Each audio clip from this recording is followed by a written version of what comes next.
ഷക്കീർ കാക്ക ഒരു cassette shop ഉണ്ടായിരുന്നു. അപ്പോൾ വൈകുന്നേരം സ്കൂൾ വിട്ട് വന്നു കഴിഞ്ഞാൽ പിന്നെ ഫുൾ ടൈം അവിടെ ഫുൾ അവിടെ തന്നെ. അവിടെ പാട്ടുകൾ വെച്ച് ഇങ്ങനെ കേട്ടുകൊണ്ടേയിരിക്കും. അപ്പൊ ഇതെല്ലാം തന്നെ ഒരു അറിവാണ് അതെ ശരിക്കും അതെ അതെ പറഞ്ഞാൽ. അതെ. അവിടെ ഏറ്റവും കൂടുതൽ പാട്ട് ഏത് പാട്ടാണ് കൂടുതൽ കേൾക്കാറുള്ളത്?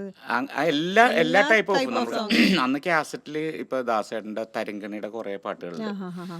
അതിങ്ങനെ കാത്തിരിക്കും ഇങ്ങനെ ഓരോ പാട്ടുകൾ വരുമ്പോ. ഇപ്പൊ ഓണപ്പാട്ടുകളാണെങ്കിലും അല്ലെങ്കിൽ ഗ്രാമീണ ഗാനങ്ങൾ അല്ലെങ്കിൽ സ്വീറ്റ് മെലഡീസ് അങ്ങനെ കുറെ കുറെ റയർ കുറെ കളക്ഷൻസ് ദാസാറിന്റെ ആ തരംഗിണി ഇറക്കിയത്. അത് സിനിമാ പാട്ടുകളെ പോലെ തന്നെ നമ്മളെല്ലാവരും ഇഷ്ടം. ഇപ്പൊ ഇപ്പോഴും നമുക്ക് എല്ലാവർക്കും ഇഷ്ടമാണ് അത്. അതെ അതെ അതെ. അപ്പൊ അത് ഒരു കളക്ഷൻ നമ്മൾ എപ്പോഴും കേൾക്കും. പിന്നെ തമിഴ് പാട്ടുകൾ കുറെ തമിഴ്. കേൾക്കും. ആ രാജാ സാറിന്റെയും SPB സാറിന്റെയും SPB സാറിന്റെ ഒക്കെ. അങ്ങനെ ഒരു കോമ്പിനേഷനിലുള്ള പാട്ടുകൾ അന്ന് അതൊക്കെയാണല്ലോ ഹിറ്റ്. അപ്പൊ അതെ അതെ. അത് കേൾക്കുമ്പോ തന്നെ നമ്മുടെ ഉള്ളിൽ മ്യൂസിക് ഓട്ടോമാറ്റിക്കലി ആ വളരണേണ്. മ്യൂസിക്. അതെ അതെ. അതൊക്കെ നല്ലൊരു എക്സ്പീരിയൻസ് ആണ്. അതിപ്പോ നമുക്ക് ചിലര് ചെറുപ്പത്തിലെ കർണാട്ടിക് പോയി അല്ലെങ്കിൽ ഹിന്ദുസ്ഥാനിയൊക്കെ പോയി പഠിക്കും ഒരു പഠിക്കും. ആ ഗുരുവിന്.